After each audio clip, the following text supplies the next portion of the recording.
विरोधी पक्ष नेत्यातले मोठ्या संख्येने पक्षप्रवेश होतात, विरोधक ठेवायचं नाही असं ठरवलंय का भाजपने? आता कोण राहिले कोण?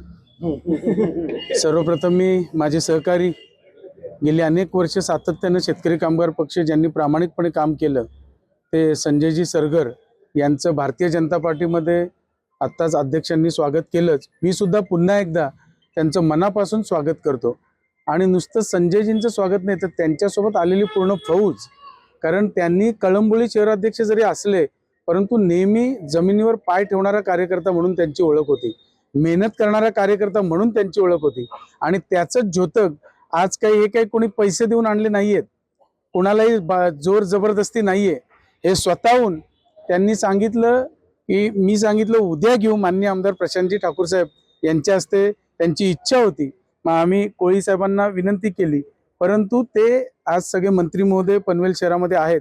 परंतु संजयजींचं एक वाक्य मी सांगेन की दादा नको, मला काम करायचंय.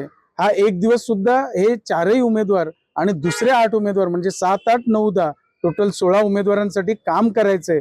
मला आजचा दिवस पण महत्वाचा आहे. पक्षप्रवेश तुम्ही साधेपणाने करा परंतु मला काम करून द्या, या भावनेनं आज त्यांनी उद्याचा एक दिवस न लोटता आजच्या दिवशी प्रवेश करणं ही संजयजी तुमच्यासाठी खूप मोठी गोष्ट आहे.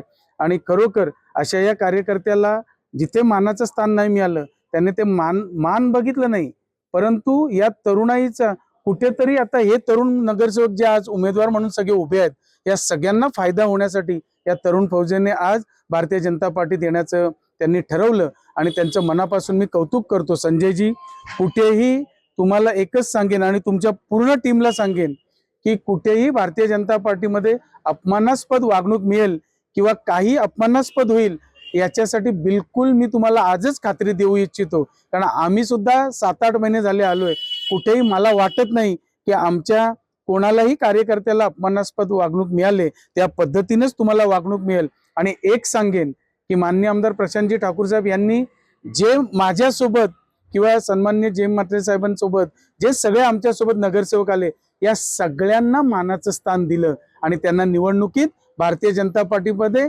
नवीन जुना हा वाद नाही किंवा काही उणीव भासणार नाही, या सगळ्यांना पुन्हा एकदा उमेदवारी देऊन संजयजी त्यांना स्थान दिलं, त्यांना मान दिला. आणि हे तुम्हाला सांगेन फक्त एक मोकर मॅडम आमच्या, कारण त्या वॉर्डात राहिला, परंतु त्यांना पुन्हा एकदा मानाच्या स्थानाने पालिकेत बोलवलं जाईल हे देखील तुम्हाला आज मी सर्वांच्या साक्षीनं सांगतो. पुन्हा एकदा हे सगळे नगरसेवक मंडळी, अमरजी तर जुने सहकारी आमचे होतेच, शर्माजी होते आणि इतरही होते, आता ठाकूरजी असतील आणि इतर सगळे असतील, या सगळ्यांना पुन्हा एकदा कळंबोलीकर निवडून दिल्याशिवाय राहणार नाही. आणि आता त्यांच्या सोबतीला हे संजयजी आणि माझी तरुण फौज आलेली आहे. पुन्हा एकदा संजयजी तुमचं मनापासून स्वागत करतो.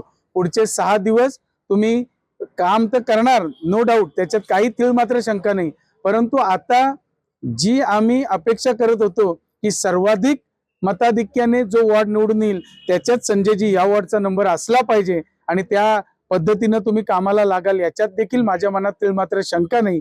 पुन्हा एकदा शर्माजी, अमरजी, मी मनापासून आणि बाकी इतर सगळे उमेदवार या सगळ्यांना मनापासून शुभेच्छा देतो आणि तमाम कळंबोलीकरांना विनंती करतो की आपण येत्या 15 तारखेला कमळ या चिन्हापुढचं बटन दाबून आपण या आमच्या सर्व शिल्लेदारांना काम करण्याची पुन्हा एकदा संधी द्यावी एवढीच विनंती करतो आणि थांबतो. नमस्कार. आपण आता सांगितलेलं आहे कळंबोलीतल्या सगळ्या महायुतीच्या उमेदवारांना एकच सांगतो, गुलालाच्या पोते आणून ठेवा असं त्यांनी सांगितलं आहे. त्याकडे नक्कीच शहाजी बापू साहेब यांनी सांगितलं त्या पद्धतीनं तुम्हाला सांगतो, जे विरोधी पक्षात आमचे सगळे नगरसेवक होते ते आज सगळे भारतीय जनता पार्टीच्या सोबत आहेत, त्यामुळे गुलाल हा तर तयार ठेवायलाच पाहिजे. त्याच्यामुळे मला काही वेगळं सांगण्याची गरज नाही.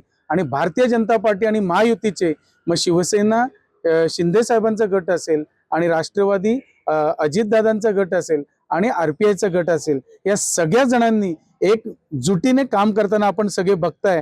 काल पंकजाताई ज्या पद्धतीनं त्यांची रॅली झाली त्यावेळी आपण बघितलं की सर्व एवढी जनता आणि त्याच्यात खास करून महिला, या पूर्ण 1-1.5 किलोमीटरची काल रॅली तुम्ही बघितलीत, याच्यात महिलांचा 70% सहभाग होता.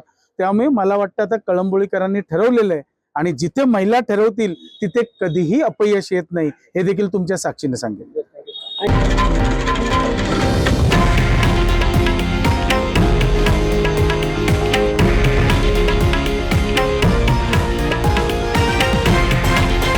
हे आहे देशातील नंबर 1 न्यूज नेटवर्क आणि आपण पाहत आहात TV9 मराठी, एकमेव.